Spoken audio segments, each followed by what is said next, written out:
అంత ప్రశాంతంగా కూర్చున్న శంకరుడు ఒక్కసారి పైకి లేచాడు.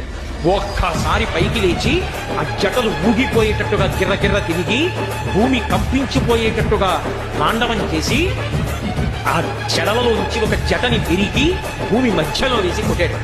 ఆయన అంత కోపంతో కొట్టేటప్పటికే అందులోంచి ఒక ఉగ్రభూతం పైకి లేచింది.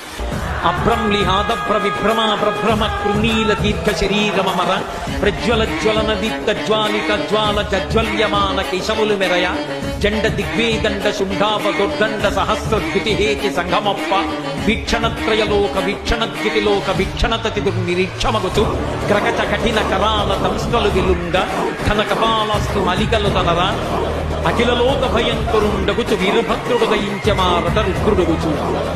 పెద్ద కపాలమాలతోటి భూమి ఆకాశములు ఏకమైపోయేటట్టుగా ఆకాశం తగులుతోందా అన్నంత పొడుగ్గా సహస్ర బాహువులతో అనేక ఆయుధాలు పట్టుకుని